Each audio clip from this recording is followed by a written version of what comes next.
रियासत ने कौम को अपने ही रहमो करम पर छोड़ने का फैसला किया है। यह हैरान कुन था, क्योंकि जब वजीर आजम ने खुद कौम को खबरदार किया था कि यह वायरस फैलेगा तो उसके बाद हुकूमत को इक़दाम करने चाहिए थे, बजाय इसके उन्होंने सिर्फ लोगों से अपील की कि वो अपना ख्याल रखें। वजीर आजम की कमज़ोर तकरीर से साफ मालूम होता है कि वफाक महज वेट एंड सी की पॉलिसी पर अमल पैरा है। साथ ही साथ एक और इंतहाई दर्जे का यू टर्न लेते हुए मेरे मोहतरम वजीर आजम ने चमन बॉर्डर खोलने की हिदायत कर दी और फरमाया कि कोरोना जैसी आलमी वबा फूटने के बावजूद हम अपने अफगान भाइयों की मदद के लिए पूरी तरह यकसू और पुरज़्म हैं। आपको ये बताते हुए कतई खुशी महसूस नहीं कर रहा हूँ कि ये वही दरिया दिली है जिसका मुजाहरा एक मरतबा पहले मेरे मसीहा कर चुके हैं, जिसके बाद हम गंदुम के बहरान में मुब्तला हुए थे। ये उन्हीं का विजडम था जिसके बाद हमने अपने यहाँ की गंदुम अपने अफगान भाइयों को दे दी थी और उसके बाद हमने अपने पेट पर पत्थर बांध लिए थे। उसके बाद फिर कुछ मुस्तहकीन ने अब मैं कुछ सख्त जुमला कहूँगा तो फिर बड़े मामला आते हैं, आगे बढ़ जाता हूँ। मेरा ख्याल है आज मेरे मोहतरम वज़ीर आज़म ने एक महफिल से, एक बड़ी अच्छी सी महफिल से, एक बड़ी अच्छी सी मजलिस से खिताब भी फरमाया है। कुछ बड़े अच्छे अच्छे से चेहरे भी थे वहाँ पे, कुछ बड़ी प्यारी प्यारी बातें भी हुई हैं।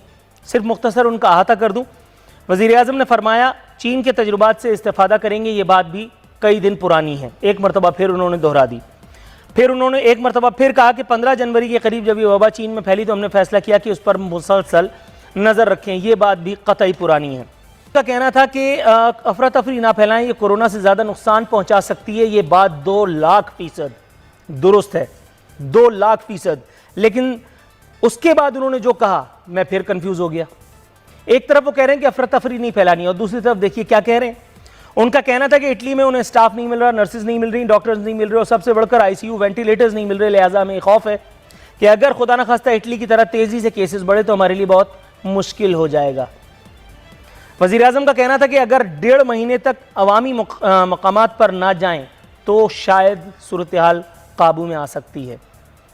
वज़ीर आज़म ने मीडिया मालकान से अपील की कि हमारे तबसरा निगार, एंकर्स, सहाफ़ी वगैरह का अक्सर सनसनीखेज़ खबरों और ब्रेकिंग न्यूज़ पर बड़ा जोर होता है, लेकिन इन हालात में हम पैमरा को हिदायत जारी करेंगे।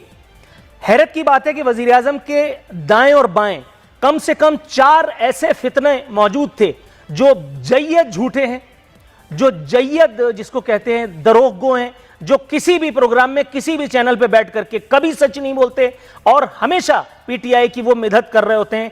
इसलिए मेरा ख्याल है कि पैमरा और वज़ीर आज़म उनके हवाले से कतई खामोश रहेंगे।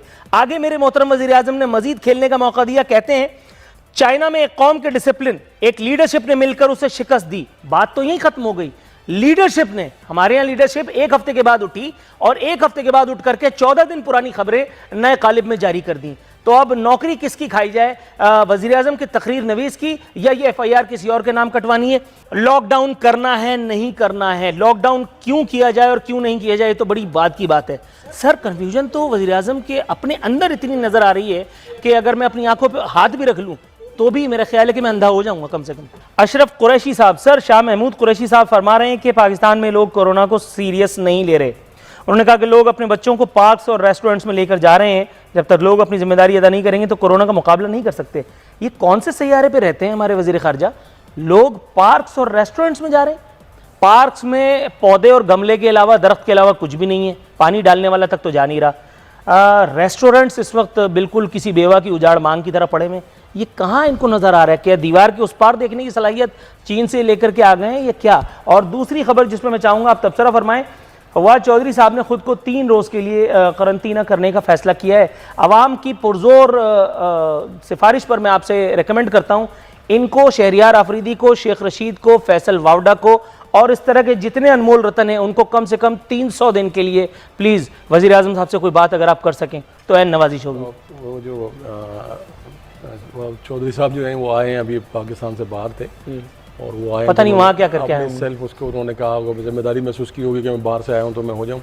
और जिम्मेदारी महसूस की, आई थिंक शायद उन्होंने जिम्मेदारी महसूस की। तो अच्छा दूसरी बात चलो एक तो ब्रेकिंग न्यूज़ आ गई। अच्छा दूसरी बात ये है कि जो शाह साहब कह रहे हैं, आज मसाजिद में मैंने पर्सनली मैं अपना बता रहा हूँ कि मैंने अपनी जो है बताना तो खैर क्या हुआ है कि मैंने कहा अपनी टीम में जिस हल्के से इलेक्शन लड़ता हूँ तो मैंने वहाँ कहा कि मसाजिद में जो है ना मास्क और स्प्रे वगैरह करवा दें। स्प्रे, हमने एक स्प्रे बनाया, स्प्रे करवा रहे थे।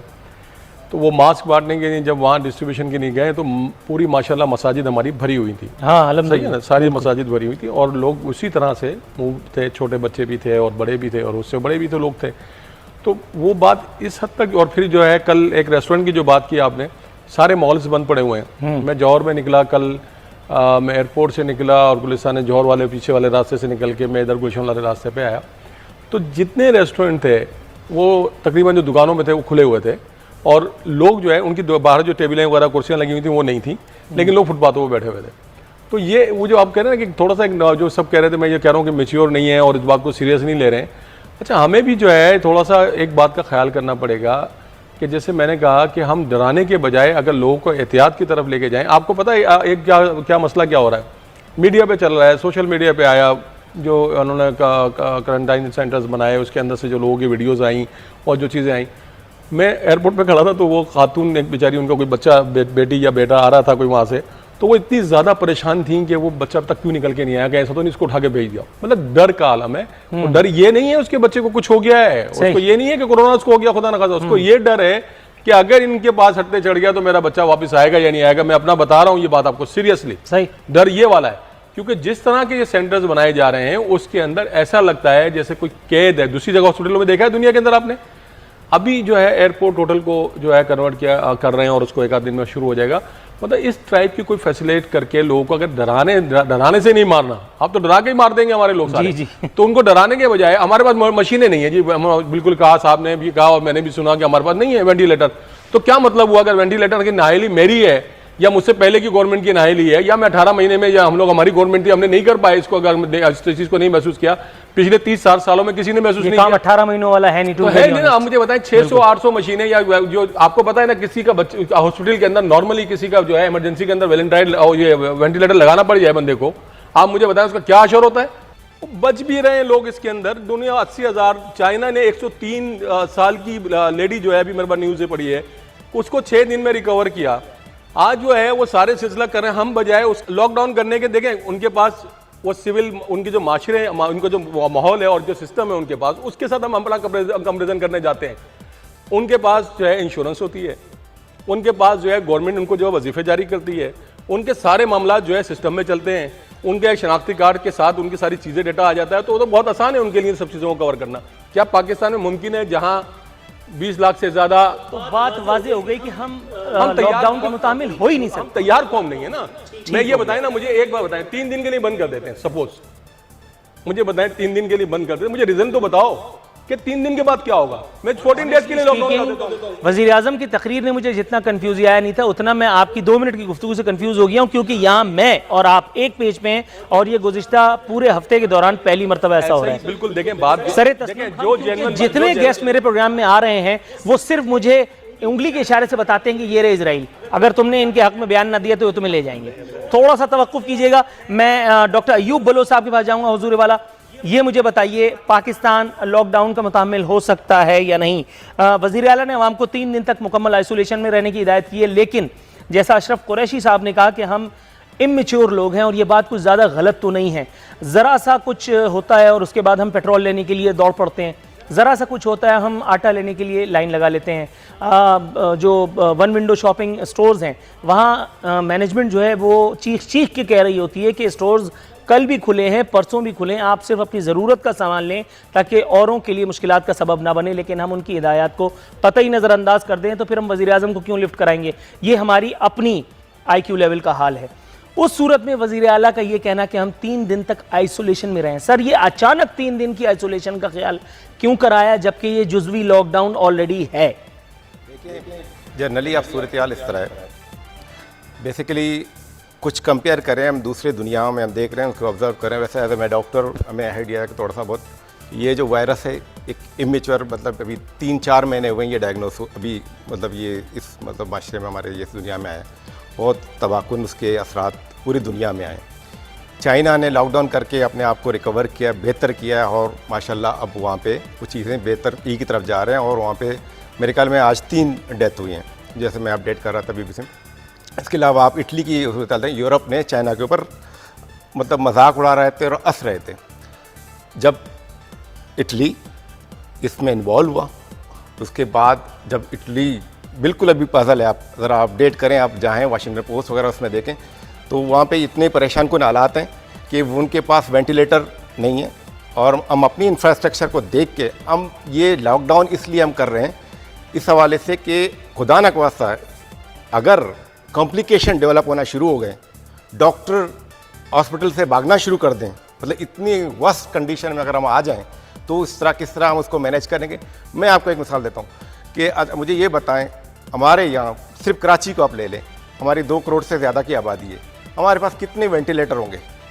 मतलब ये जब कॉम्प्लिकेशन की तरफ जाता है, जब लंग्स को इन्वॉल्व करता है, उसके बाद आपको पता है कि बहुत ज़्यादातर पेशेंट वेंटिलेटर पे जाते हैं। लेकिन ये नहीं है कि लेकिन इसके रेशो ये कि 5% चांसेस हैं कि लोग वैसे डेथ की तरफ इस तरफ जाते हैं, ज़्यादातर रिकवर के हुए हैं। लेकिन ये अभी तक ये मैच्योर नहीं हुआ है ये वायरस कि इसके बारे में लोग अभी दुनिया के तमाम ब्रेन्स बैठे हुए हैं, उसको सोच रहे हैं, फ़िक्र कर रहे हैं, गौर फिक्र कर रहे हैं कि मतलब उसकी वैक्सीन, ज़रा इसको टाइम लगेगा वैक्सीन हमें मिलने में। लेकिन सूरत-ए-हाल ये है कि अगर लॉकडाउन न करेंगे तो ये बहुत तेज़ी से फैल रहा है। अभी यहाँ पे मसला ये है कि मैंने अभी शेख ज़ायद हॉस्पिटल कोयटा, उन लोगों ने सिर्फ इसको एज ए कोरोना वायरस के लिए सिलेक्ट किया है। वहाँ पे इतने केसेस अभी इन लोगों ने वहाँ पे डायग्नोस तकरीबन जो तो वहाँ पे इतनी फैसिलिटीज़ अवेलेबल नहीं है बलूचिस्तान गवर्नमेंट के पास।